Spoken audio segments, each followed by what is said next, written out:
Ang stroke o heart attack ay mga sakit na masasabi nating posibleng tuluyang mawala. May malinaw na paraan para maiwasan ang mga ito.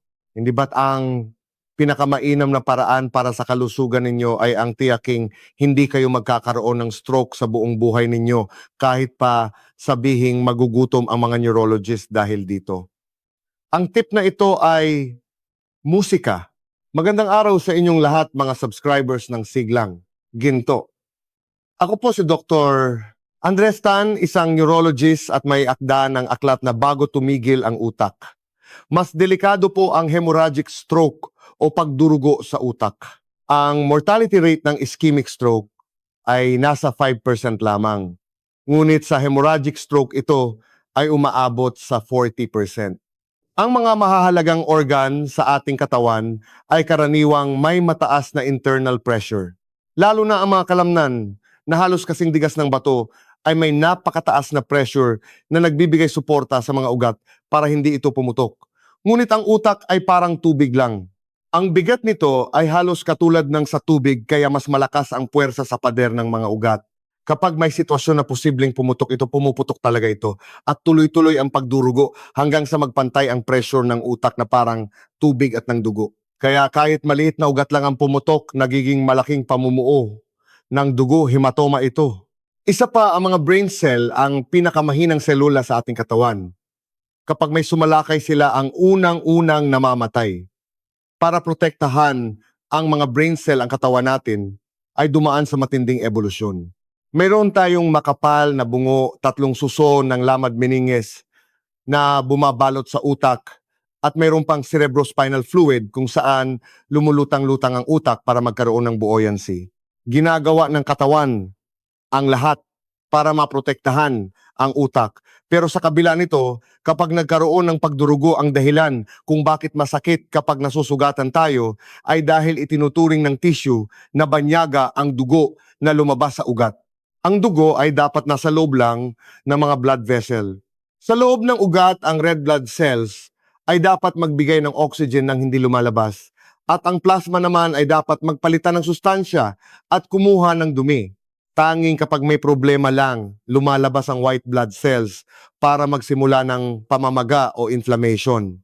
Ngunit kapag biglang pumutok ang pader ng ugat, bumubuhos ang dugo na parang baha. Ang mga tissue sa ating katawan ay takot na takot sa hemoglobin na nasa red blood cells. Akala ninyo siguro ay maganda sa katawan ang hemoglobin pero may taglay itong Lason toxicity sa lahat ng tissue. Dahil sa neurotoxicity nito nagsisimulang mamatay ang mga nerve cell. Pangalawa, kapag lumabas ang plasma, iisipin ng katawan ay pumutok at magsisimulang gumawa ng blood clot. Sa proseso ng pagbuo ng clot, ang huling mahalagang sangkap, isang plasma protein na tinatawag na thrombin ay may lason din. Kapag nangyari ito, ang reaksyon ng katawan ay parang may dayuhang kaaway na pumasok. Ang mga white blood cell na nasa dugo ay pupunta roon at kakainin ito. Ang proseso ng pagkain na ito ay tinatawag nating pamamaga o inflammation. Hindi lang mga dayuhang bagay ang kinakain kundi lahat ng lugar na sa tingin nito ay kontaminado habang kumakain, lalo pang lumalala ang pamamaga.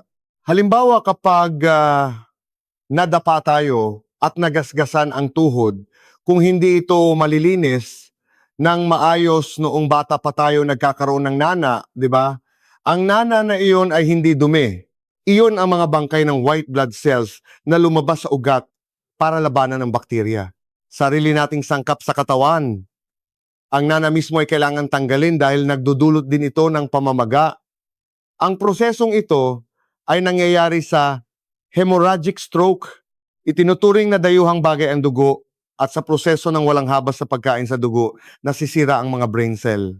Ang pisikal na pressure mula sa pagkalat ng dugo, ang pinsalang kemikal mula sa mga sangkap ng dugo, at ang sobrang reaksyon ng pamamaga para protektahan daw ito lahat ng ito, ang lalong nagpapalaki ng pinsala.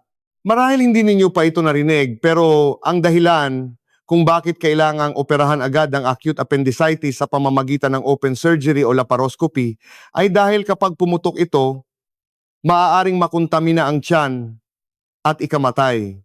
Paano ginagawa ang operasyon? Minsan pumutok na ito bago pa man dumating sa ospital. Kapag pumutok na o may pagdurugo, dinadala ang pasyente sa operating room, binubuksan ang tiyan at masusing hinuhugasan dahil ang dugo mismo ay nagdudulot ng matinding pamamaga, mahalagang tanggalin ito.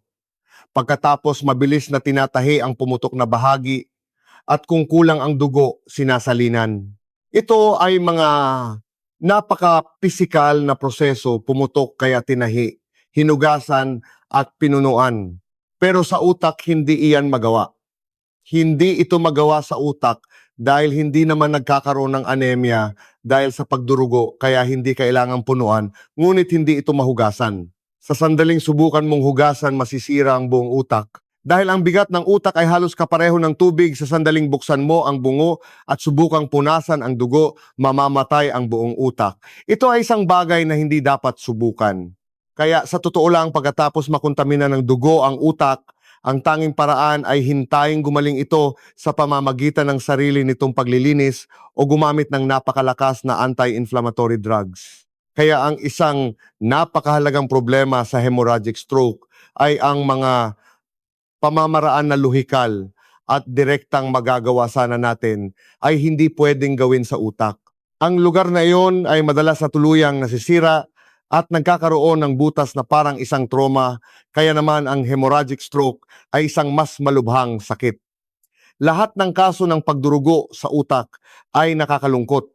Pero ang pinaka nakakalungkot na bahagi ay kung na-diagnose lang sana sila nang maaga, maaring natuklasan ang aneurysm. Ang brain hemorrhage ay nahahati sa dalawa, ang intracerebral hemorrhage kung saan pumuputok ang maliliit na ugat sa loob mismo ng brain tissue at ang subarachnoid hemorrhage kung saan pumuputok ang malalaking ugat sa labas ng utak. Ang mortality rate ng subarachnoid hemorrhage ay 40% hanggang 50%. Ito ay isang seryosong pagdurugo na maaaring magdulot ng biglaang pagkamatay sa mga medyo bata pa, nasa 40s o 50s. At 85% nito ay dahil sa pagputok ng aneurysm. Dahil malaki at elastic ang mga ugat, lumulobo ito na parang lobo. Pero alam ng katawan na hindi dapat ito pumutok, kaya ang mga selula ng ugat ay dumarami habang unti-unting lumalaki ang aneurysm. Habang lumalaki ito, tumataas din ang posibilidad na pumutok. Hindi natin nararamdaman ang mga ugat. Kahit ilang sentimetro na kalaki ang aneurysm, nagugulat kami sa CT scan pero ang pasyente ay walang nararamdaman. May paraan ba para malaman ito ng maaga? Sa modernong teknolohiyang medikal, posible itong matuklasan kung kayo ay lampas 40 na magpa-MRA. Ang karaniwang tinatawag na MRI ay kumukuha ng larawan ng mismong tissue ng utak, habang ang MRA naman ay para lang sa mga ugat. Ang teknolohiya ng MRA ay napaka-advanced na ngayon at kayang-kaya nitong makita kahit ang napakaliit na aneurysm. Kung matuklasan na malaki na ito at may panganib na pumutok, maaari tayong pumasok sa pamamagitan ng angiography at maglagay ng coil sa loob para barahan ito. Sa paraang ito, mapipigilan natin habang buhay ang posibilidad na ito ay pumutok. Kahit medyo mahal, mas mabuting gawin ito. Sa ibang bansa, napakamahal nito kaya hindi nila ito basta-basta magawa. Dito sa Pilipinas, mas abot kaya.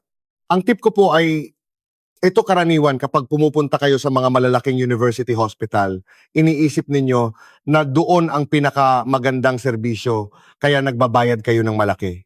Baka mapagalitan ako ng mga direktor ng ospital sa sasabihin kong ito, pero sa mga tertiary hospital, ang pinakamahal. Doon karaniwang itinakda ang pinakamatataas na singil para sa mga non-PhilHealth covered services. Baka hindi ko na dapat ituloy ito, mapapagalitan ako. Kung ang kailangan ninyo ay isang napakadetalyadong pagsusuri na nangangailangan ng expertise ng isang university hospital, malamang ay sakop naman ito ng PhilHealth o insurance. Pero kung para sa inyo ay normal check-up lang, magtanong-tanong kayo sa maraming diagnostic center o MRI center sa paligid ninyo, tanungin ninyo kung magkano.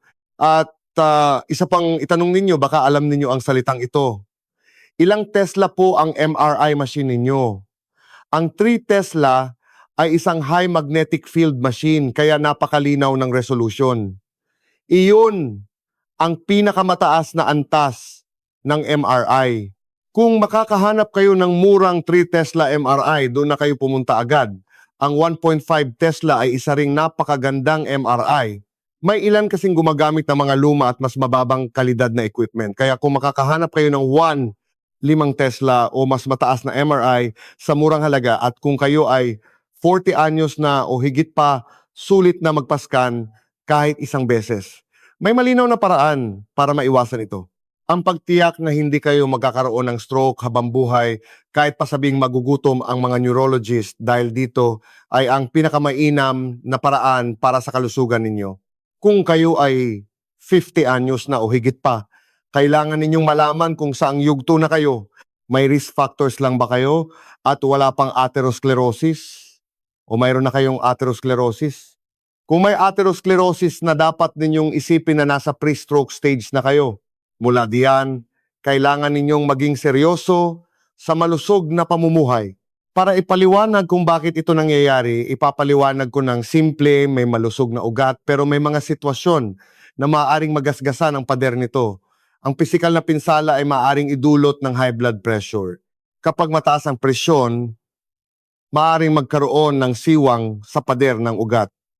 Ang kimikal na pinsala naman ay mula sa maling diet o paninigarilyo. Ang mga lason ay maaaring pumasok at makasugat sa ugat. Kung ipagpapatuloy ninyo ang pamumuhay na nakakasugat sa ugat, patuloy itong masusugatan sa iba't ibang parte. Ngayon, kung mataas pa ang kolesterol sa dugo ninyo, ang kolesterol ay isang napakahalagang sangkap sa katawan. Ito ay isang essential nutrient kaya lahat ng selula ay kayang gumawa nito. Ang ibig sabihin nito, kung marami kayong kinakain, maaaring sumobra ito. At ang katawan ay kayang gumawa nito mula sa glucose. Lahat ng selula ay kayang gawing kolesterol ang carbohydrates dahil iniisip ng katawan na kailangan ito. Pero ang pinakamaraming gumagawa ay ang atay. Bakit maraming ginagawa ang atay? Dahil may mga organ na nangangailangan ng kolesterol. Ginagamit ito para gumawa ng sex hormones at steroid hormones. Ang steroid hormones ay nagpoprotekta sa ating katawan at ang sex hormones ay para sa pagpaparami. Kaya ang kolesterol ang gumagawa ng pinakamahalagang hormones para sa paglago at pagpaparami ng tao. Dahil napakahalaga nito, lahat ng selula ay gumagawa. At ang atay ay mas marami pang ginagawa at ipinapadala sa dugo. Pagkatapos, ang mga organ na nangangailangan nito tulad ng adrenal glands, ovaries at testes ay kukunin ito para gumawa ng hormones. Pero dahil sobra-sobra na, ang kinakain natin nagiging sobra na rin ito, ayaw na nilang tumanggap. Kaya lalong dumarami ang umiikot sa dugo at iyan ang hyperlipidemia o high cholesterol dahil hindi na kailangan dapat bawiin na ito ng atay at itigil ang paggawa. Pero ang proseso ng pagbawi ay hindi gaanong na-develop sa ebolusyon. Sa loob ng 350,000 taon, laging kulang ang tao. Tapos biglang sa loob ng 50 taon, sumobra. Hindi ito maintindihan ng katawan. Kaya hindi ito gaanong binabawi at patuloy lang itong umiikot sa dugo. Ngayon, nasugatan ang ugat dahil sa high blood pressure o iba pa. Ang kolesterol na parang walang mapuntahan ay doon pumupunta at dumidikit. Ang kolesterol na dumikit sa pader ng ugat ay parang outcast. Kinakain ito ng mga macrophage. Walang tigil itong kakainin hanggang sa mabusog at pumutok. Pagkatapos may bagong macrophage na darating at kakainin ulit ito at darating ang white blood cells at kakainin din. Ang atherosclerosis ay isang classic na chronic inflammation.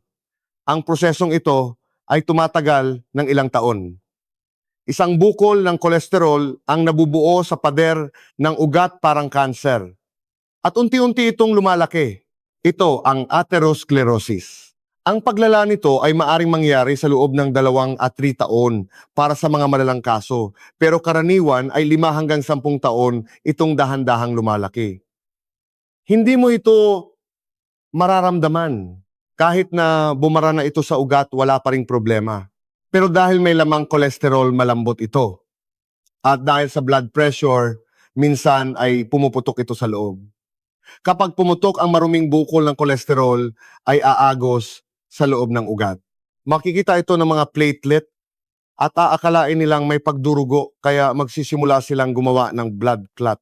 Ang atherosclerosis na 20 taong dahan-dahang bumara sa ugat ng walang problema ay biglang sa loob ng 30 minuto magiging sanhi ng pagbabara ng ugat dahil sa blood clot. Iyan ang ischemic stroke. Ang pinakamahalaga ay iwasang magkaroon ng atherosclerosis. Ang mga nagpapalala nito ay diabetes. Ang sanhi naman nito sa simula ay high blood pressure at paninigarilyo. Ang kolesterol ang nagsisilbing materyales. Lahat ng ito ay mga lohikal at siyentipikong risk factors. Kapag mag-isa lang, may posibilidad na mabuo ang mga ito, pero kapag nagsama-sama, mas mabilis. Kaya, kung mayroong kayo nito, dapat isipin, maaaring magkaroon ako ng atherosclerosis sa lahat ng ugat ko. Ang pinakasimpleng pagsusuri para sa atherosclerosis ay ang carotid ultrasound. Kapag tiningnan ang carotid artery at nakita kung gaano kalala ang atherosclerosis, ginagamit itong basehan. Hindi ibig sabihin na delikado ang carotid ninyo, kundi ginagamit itong panukat para tantiyahin kung gaano kalala ang atherosclerosis sa buong katawan ninyo. Kung sa carotid ultrasound pa lang ay malala na malamang ay grabe na ang lagay ng buong katawan mo. Kung malinis naman malamang, ay wala ring atherosclerosis sa ibang parte. Kung may risk factors, dapat itong kontrolin ng maigi para hindi mauwi sa atherosclerosis. Kung hindi ko kontrolin lalaki ang atherosclerosis. Kung mayroon ng insidente, dapat isipin na marami ng ugat sa katawan na may atherosclerosis na posibleng pumutok. Ayon sa yugto, kung nasaan ka, kung susundin mo ang mga siyentipikong paraan, mapipigilan mo ito sa yugtong iyon. Kahit sa stage 2 ka huminto, hindi ka magkakaroon ng stroke habang buhay. Sa stage 3 nagsisimula ang kalbaryo, kahit na nasa stage 3 na kung magpapagaling, makakakuha ka ng aral at mabubuhay ng normal. Ang pinakamaganda ay habang nasa 20s, 30s o 40s ka pa, iwasang magkaroon ng risk factors o kung mayroon mang kontrolin ito para hindi maapektuhan ang mga ugat, iyon ang susi. Kaya ang stroke o heart attack ay mga sakit na masasabi nating posibleng tuluyang mawala. Mga komplikasyon lang ito. Hindi ito basta-basta lumilitaw. Ito ay resulta ng mga risk factors na dahan-dahang naiipon nang hindi mo namamalayan at bigla na lang sumusulpot. Hindi mo lang alam pero may matinding build-up na nangyari bago iyon. Kung malalaman mo ang build-up na iyon sa gitna, mapipigilan mo ito.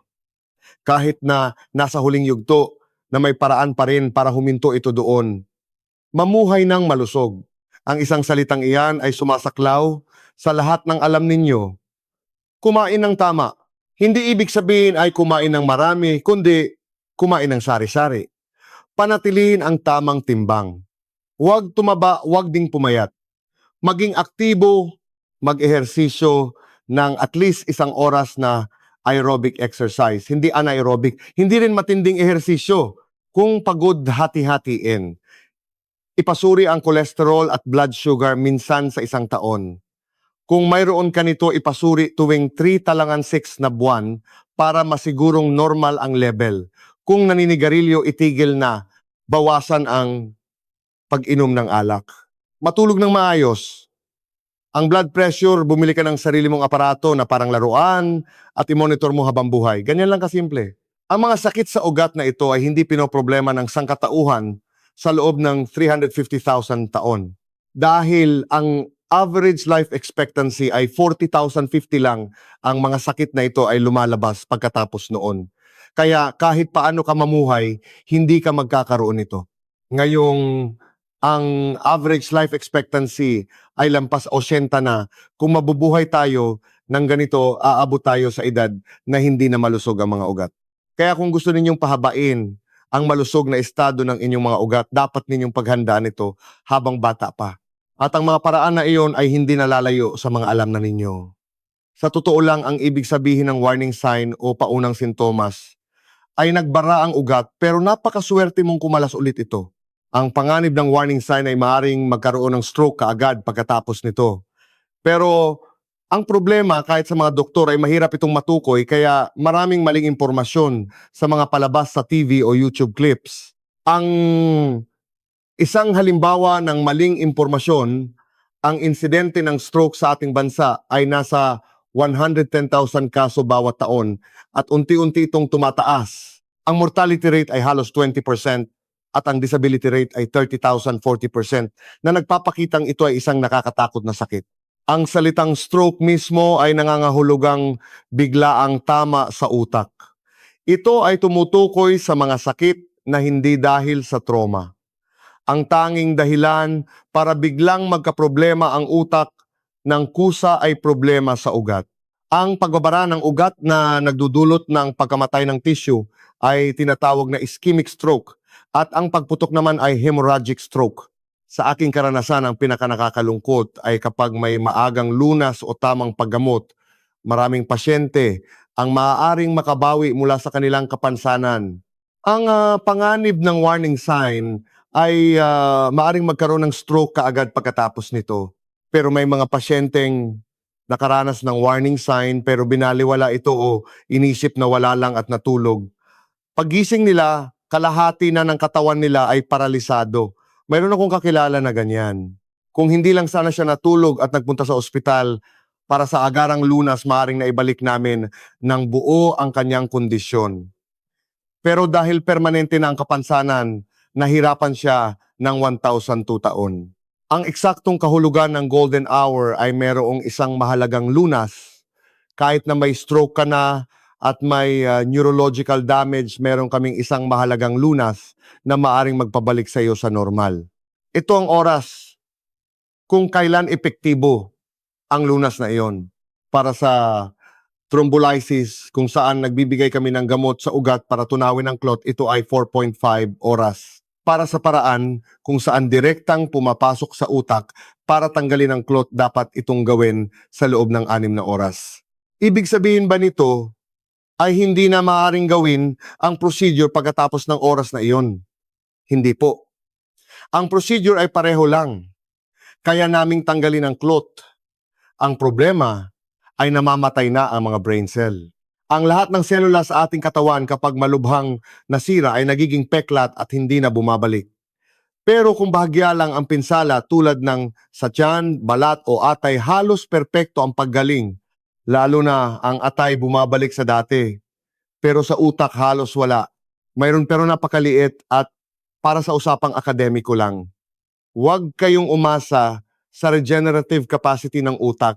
Isipin ninyo na ang brain cells na mayroon kayo noong ipinanganak kayo ay ang mga brain cells na makakasama ninyo habang buhay. At noong 1 taong gulang kayo doon, pinakamarami ang brain cells. Habang tumatanda, unti-unti itong nababawasan. Kapag nagka-ischemic stroke o hemorrhagic stroke, biglang namamatay ang maraming brain cell. At dahil napakaraming ginagawa ng mga selulang ito, napakahina ng kanilang kakayahang protektahan ng sarili. 30 segundo hanggang 1 minuto lang na maputol ang daloy ng dugo, magsisimula na silang mamatay. At dahil hindi sila nagre-regenerate, nagiging peklat ito. Kaya kapag walang daloy ng dugo sa utak, ang sentro o core area ay tuluyang namamatay. Sa paligid nito ay may tinatawag na penumbra kung saan nabawasan lang ang daloy ng dugo. Ito ang target ng paggamot. Pero habang barado ang ugat, unti-unting lumalawak ang area na namamatay. Pagkatapos ng 6 na oras, patay na ang buong lugar na yon. Kahit tanggalin pa ang clot, patay na ang mga selula kaya wala nang saysay ang gagawin namin. Kaya ang kahulugan ng 6 na oras na golden hour ay hindi basta umabot ako sa loob ng 6 na oras magagamot ako. Ang ibig sabihin nito ay mas maaga, mas maganda. Kung mas maaga kang darating at mas maaga kang magagamot, mas mataas ang tsansang bumalik sa normal. Kaya para sa ischemic stroke, kung may ospital na mararating sa loob ng 6 na oras, gawin ninyo ang lahat para makarating doon ng mabilis. Itaya ninyo ang buhay ninyo. Kung maliit lang ang infarction sa atay, bato o bituka, hindi natin ito malalaman. Pero sa ischemic stroke, dahil ang utak ang namamahala sa buong katawan kahit maliit lang ang stroke. Madalas nating mararamdaman agad ang sintomas. Kaya mas malaki ang posibilidad na maramdaman ang sintomas ng stroke tungkol sa mga sintomas ng stroke. Huwag kayong magkakamali. Maraming maling impormasyon tungkol sa mga warning signs sa TV o YouTube. Ang isang halimbawa ay ang matagal ng pananakit ng ulo o matagal ng pagkahilo. Hindi maganda ang pakiramdam ko nitong mga nakaraang araw. Nanghihina ako. Kumikibot ang talukap ng mata ko. Hindi ko maigalaw ang isang parte ng bibig ko. Marami ang nagsasabi ng ganito. Sa totoo lang, ang stroke ay bigla ang pagkakaroon ng neurological symptoms, kaya bihira ang mga sintomas na matagal nang nararamdaman. Ang mga warning signs, kung mayroon man, ay nangangahulugang nagbara ang ugat pero napakaswerte mong kumalas ulit. Kaya ang warning sign ng stroke ay kaparehong-kapareho ng sintomas ng stroke. Kung alam ninyo ang sintomas ng stroke, maiintindihan ninyo ang warning sign. Ang mga sintomas ng stroke ay pamamanhid o panghihina ng kalahati ng katawan, hindi maangat ang braso o binti. Kakaibang pakiramdam sa kalahati ng katawan na parang hindi mo katawan. Bigla ang hindi makapagsalita o hindi makaintindi ng salita. Bigla ang paglabo ng paningin o hindi makakita sa isang mata. O bigla ang pagkahilo at paggewang-gewang. Ito ang mga sintomas na biglaan at malala. Kung dumating ang mga sintomas na iyon at nawala iyon ng warning sign, ibig sabihin nagbara ang ugat pero napakaswerte mong kumalas kaya kailangan mong magpunta agad sa ospital. Dahil mayroon kang atherosclerosis dyan, isang paunang sakit kaya nagkaroon ng clot at kumalas. Maaari itong mangyari ulit anumang oras. May mga taong iniisip, baka hindi lang maganda ang pakiramdam ko, baka nananaginip lang ako, guni-guni ko lang. Tapos pagkatapos matulog, magkakaroon sila ng malaking stroke. Kung pupunta lang kayo sa ospital, mapipigilan natin ito sa yugto pa lang ng warning sign. Kaya ang kahalagahan ng warning sign ay kapareho ito ng sintomas ng stroke. Hindi ito ang karaniwang alam ninyong chronic na sakit ng ulo o pagkahilo. Dahil ang sakit ng ulo ay nararamdaman sa ulo, iniisip ng mga tao na senyales ito ng problema sa ugat sa utak. Ang mali dyan, ayon sa siyensiya, ay hindi nararamdaman ng utak ang sarili nitong sakit. Kakaiba pero ang nakakaramdam ng sakit ay ang lamad meninges sa labas ng utak at ang mga pader ng ugat sa utak. Hindi ang utak mismo. Ang karamihan ng sakit ng ulo na nararamdaman natin ay dahil sa problema sa paggalaw ng mga ugat sa utak pressure, sa meninges o pananakit ng kalamnan. Kaya karamihan ay hindi sa utak kundi sa kalamnan, sa labas ng bungo na napagkakamalang sakit sa loob ng utak. Dahil ang sakit na nararamdaman natin ay hindi eksaktong nagsasabi kung aling organ ang may problema, karamihan ng chronic headache ay hindi warning sign ng stroke. Kung hemorrhagic stroke naman ang warning sign, ay maaring mangyari sa ilang pasyente ng subarachnoid hemorrhage. Nangyayari ito kapag pumutok ang aneurysm sa malaking ugat. Mas malaki ang pagdurugo, mas malala paano magkakaroon ng warning sign. Ang ilang pasyente ay nakakaranas ng napakaliit na pagputok ng aneurysm. Kapag pumutok ito, ang mortality rate ay halos 50%.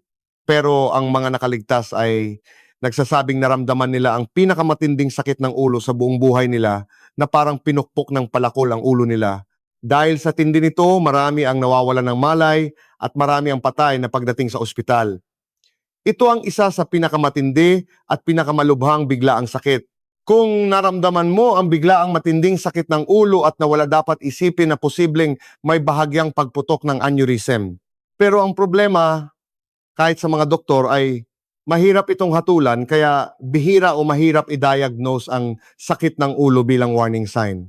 Kaya kapag sinabi kong warning sign ang sakit ng ulo, lahat ng mga sensitibong tao na may chronic headache ay iisipin na may warning sign sila. Kaya iginigiit ko na hindi sintomas ng stroke ang sakit ng ulo. Para sa mga taong nagpa-CT o MRI na at alam na may aneurysm sila ang dapat mag-isip ng mas seryoso tungkol dito. Kung wala namang ibang sintomas kundi tinnitus, pag-ugong sa tainga lang, hindi kailangang maghinala ng stroke. napakaliit na porsyento lang ang tama kaya karamihan ay mali.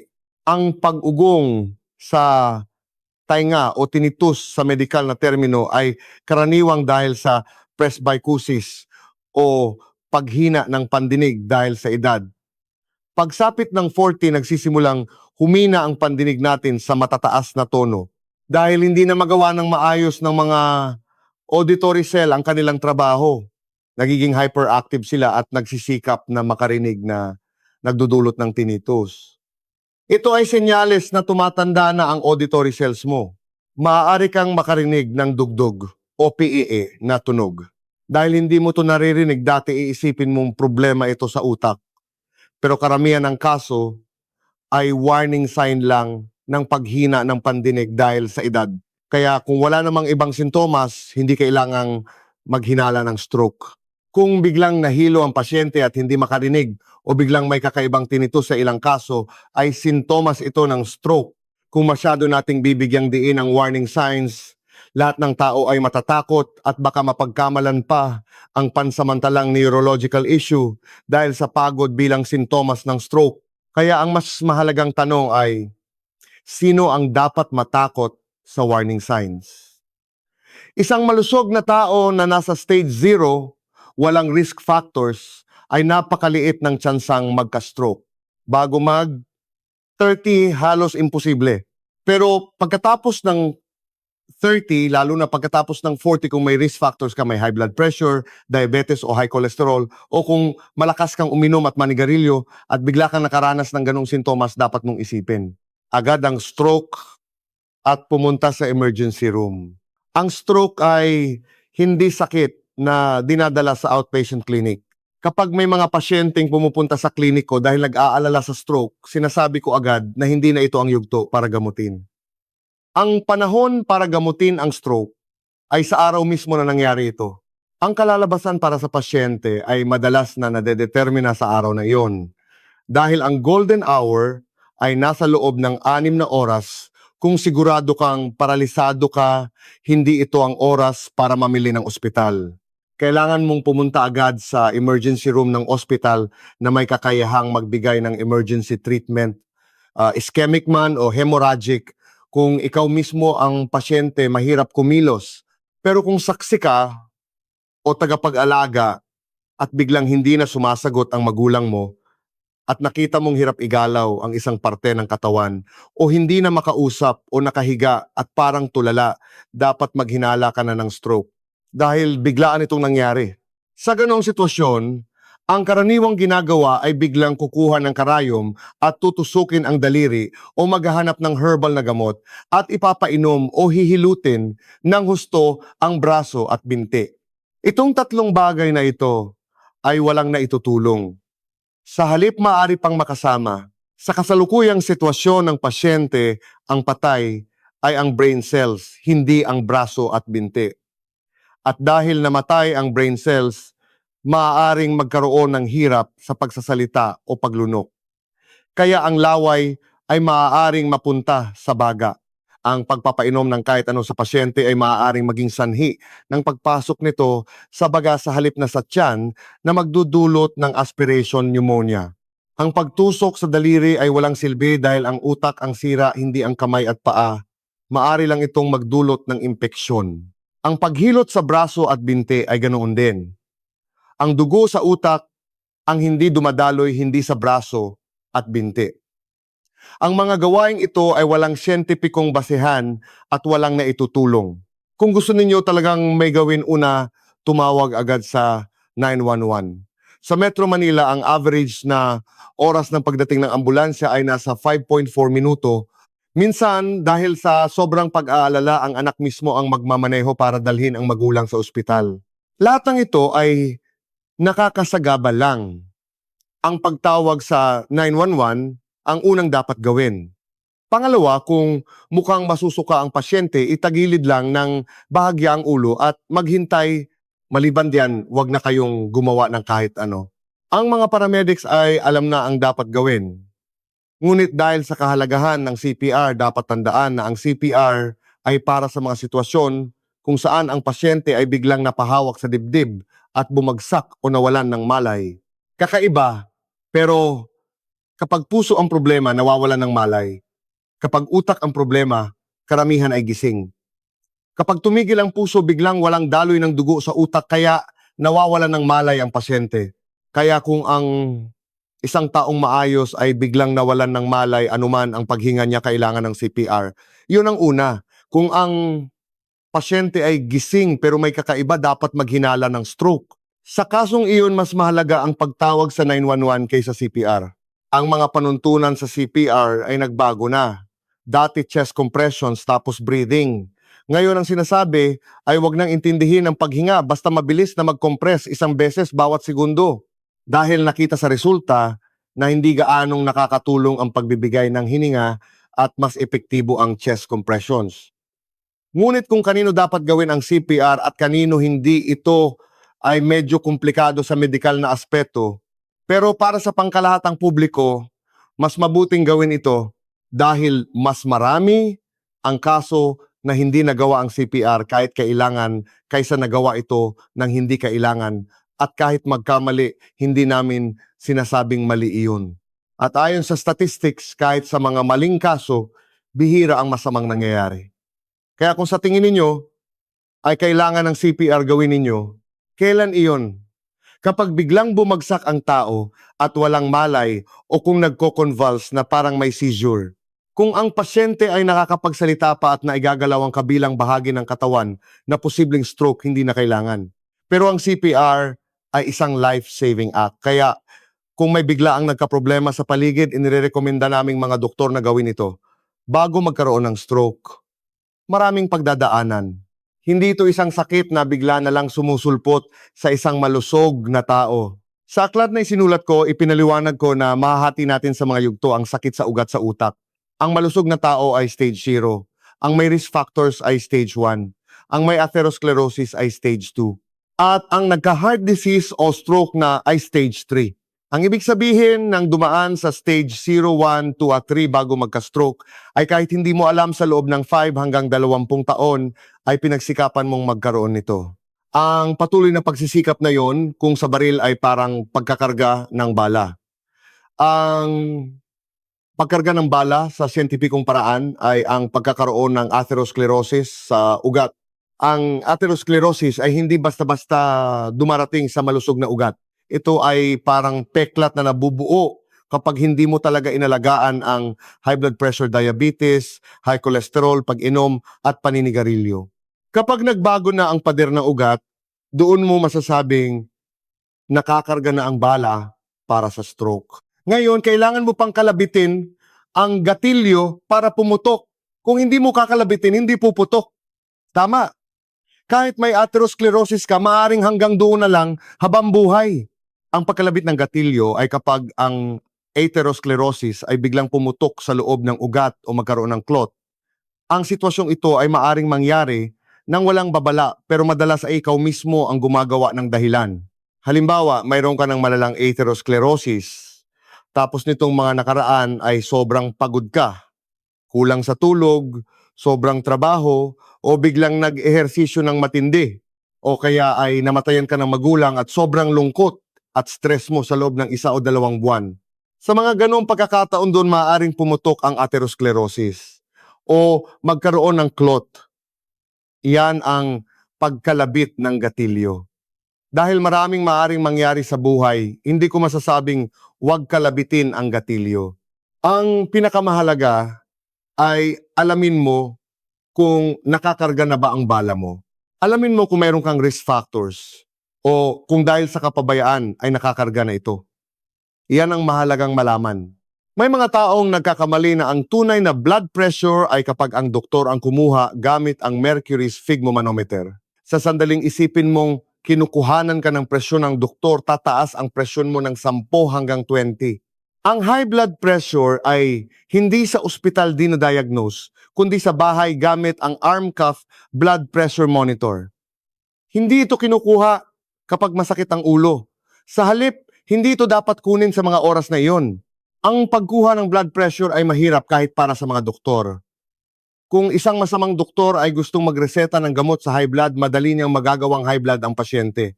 Pagdating pa lang ng pasyente sa ospital, high blood na siya, karaniwan mas mataas ng 10 hanggang 15 kaysa sa normal.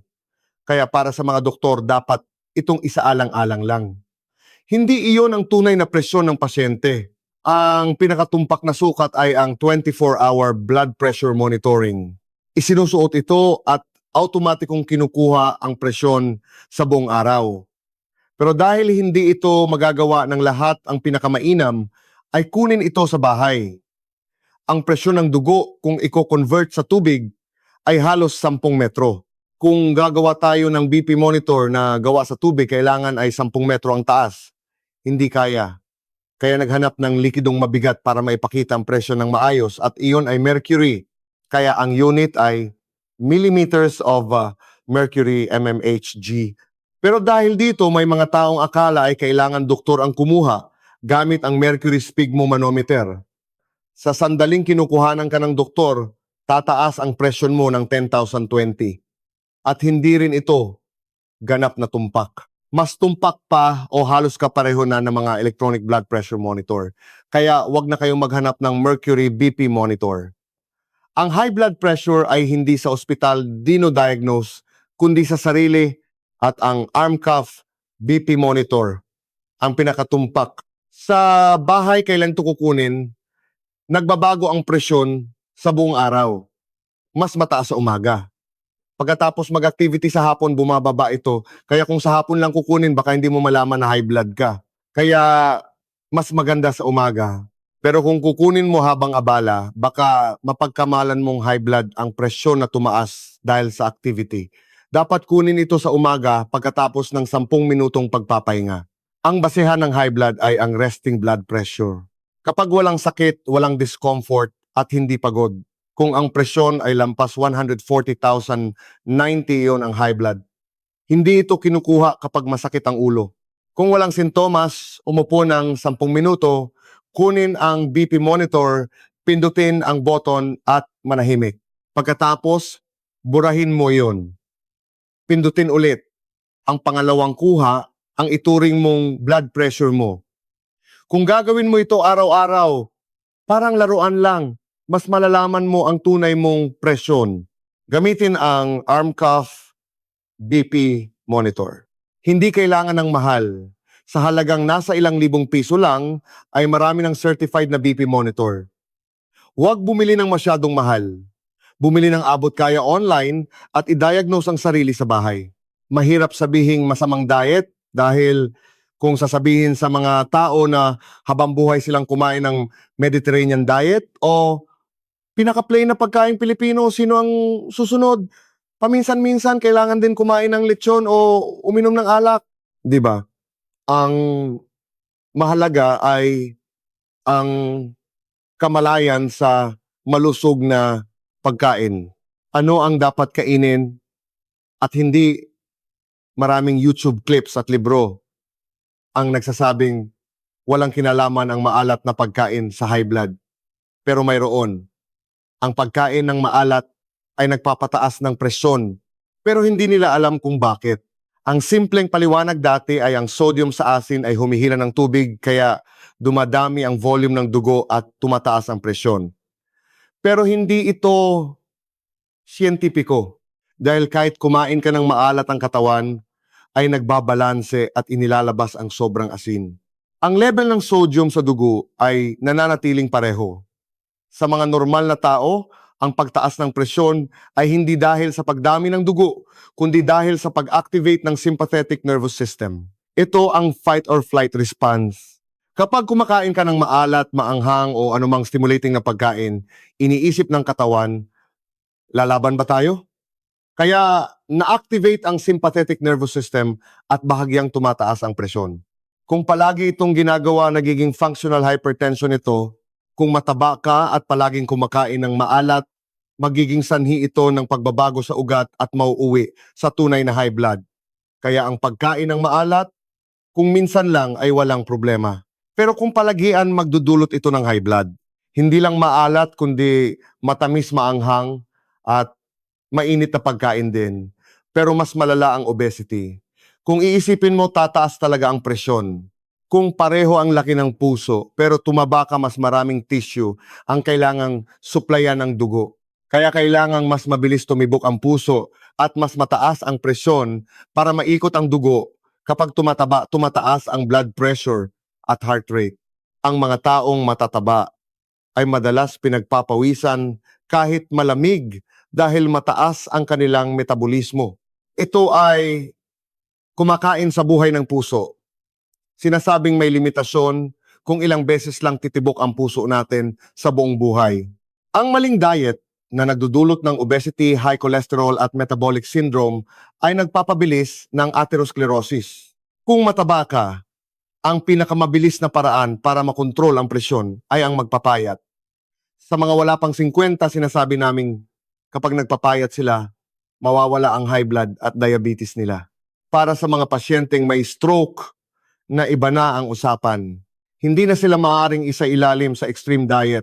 Kaya para sa kanila, gamot ang pangunahing kontrol, kasama ng ehersisyo na hindi nakakataba at balanseng pagkain. Ang aspirin ay galing sa isang kumpanya na noong unang panahon ay parang gumagawa rin ng mga herbal na gamot. Kinuha nila ito mula sa balat ng puno ng willow. Noong una, ito ay isang natural na gamot. Pinainom nila ito sa mga pasyente at napansin nilang nagkakapasa sila o nagdurugo.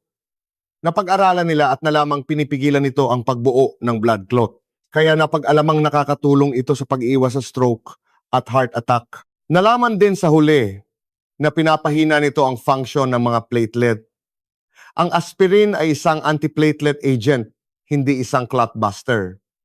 Mali ang sabihing pinapalabnaw nito ang dugo. Ang ginagawa nito ay pinapahina ang mga platelet na siyang nagbubuo ng clot kapag may sugat.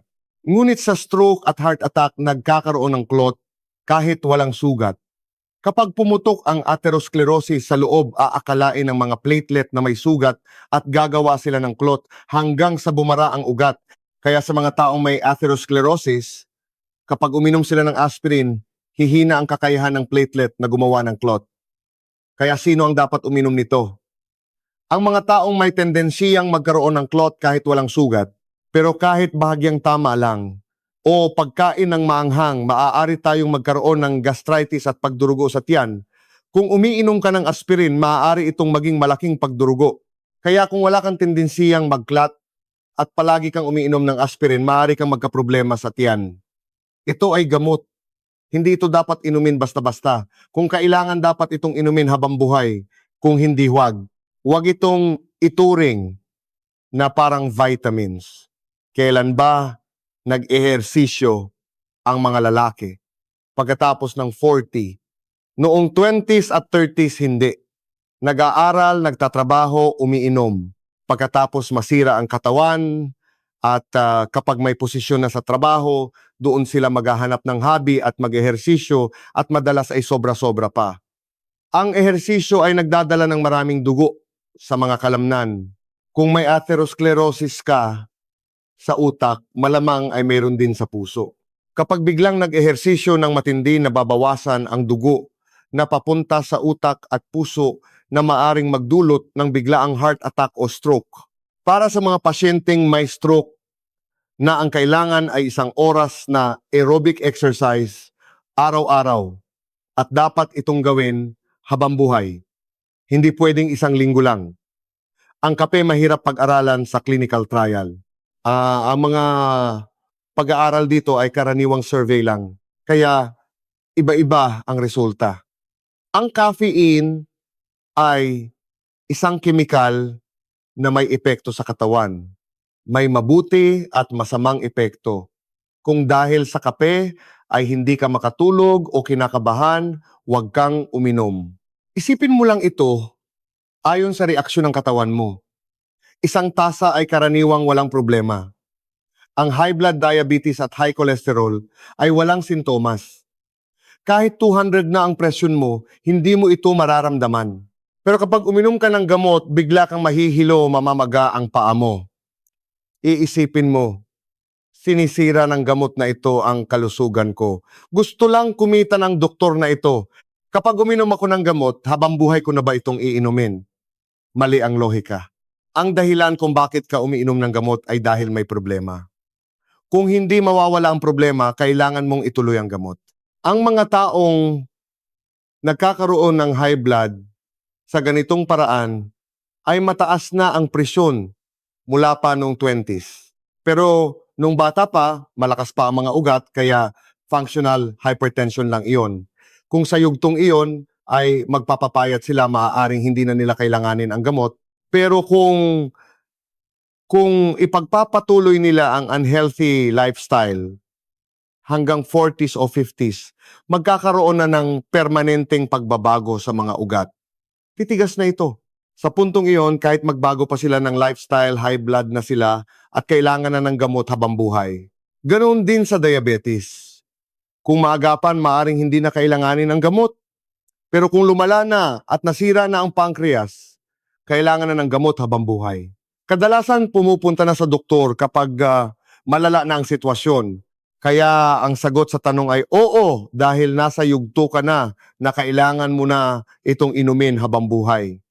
Ako mismo ay umiinom ng gamot sa high blood dahil nasa lahi namin ang sakit sa puso at ugat. Mula nung 30s ako, regular kong sinusukat ang presyon ko at nang nagsimula itong lumampas sa 140,090, nagpasya akong uminom na ng gamot. Ang mataas na presyon ay sumisira sa mga ugat sa utak. Kung mas maaga itong makokontrol, mas mapapanatiling malusog ang mga ugat. Dahil maaga akong nagsimula hanggang ngayon, na 50 na ako, isang tableta lang ang kailangan ko. Kung maaga mong kokontrolin ang high blood at diabetes, mas kaunting gamot ang kakailanganin mo habang buhay. Bakit may pag-aalinlangan sa gamot? Ang mga nutritional supplements ay hindi napatunayan ang epekto. Ang mga ito ay concentrated na sangkap mula sa pagkain. Para sa mga normal na tao, okay lang uminom nito. Parang luxury item. Pero ang gamot ay isang bagong kemikal na nilikha para sa isang tiyak at malakas na epekto. Ang mga gamot na aprobado ay hindi maaaring i-advertise sa Pilipinas kaya hindi ninyo ito nakikita. Ang nakikita ninyo ay mga supplements. Kaya akala ng mga tao ay napakabisa ng mga ito. Pero ang mga ito ay walang gaanong clinical trial kumpara sa mga gamot na ilang piso lang. Lahat ng gamot ay may side effect. Ang high blood diabetes at high cholesterol ay walang sintomas. Kaya kapag uminom ka ng gamot at nakaramdam ng side effect, iisipin mong pinapahamak ka ng doktor. Ang sikat na kasabihan sa pharmacology ay walang lason. Ang dosis ang nagtatakda kung ito ay lason o gamot. Lahat ng kimikal kung sa tamang dami ay gamot, kung sobra ay lason. Ang mga side effect ay alam na namin. Minsan sinasabi namin ito, minsan hindi, depende sa sitwasyon. Kapag kailangan ang gamot, dapat itong inumin kahit ano paman. Mayroong libu-libong data na nagpapatunay sa bisa nito. Ang sistema ng health insurance sa Pilipinas kung saan nagbabayad pa rin ang pasyente at kumikita ang doktor sa bawat serbisyo ay nagbubukas ng pinto sa posibleng sobrang pagre-reseta. Dahil dito at sa mga maling impormasyon sa internet na demonyo ang mga gamot tulad ng statin. Ang statin ay isang napakabisang gamot. May side effects ito. Pero ang mga taong kailangan nito ay dapat itong inumin kung hindi mababawasan ang buhay nila. Pero ang mga taong hindi naman kailangan ay nabibigyan nito at sila ang nagrereklamo sa side effects na nagpapakalat ng maling impormasyon. Kaya kung ikaw ay pasyente, huwag mong isipin ang sobrang pagre-reseta. Isipin mo kung paano ka maililigtas ng gamot. Kung ikaw naman ay halos normal pa, makipag-usap ka sa doktor mo para sa tamang paggamit ng gamot.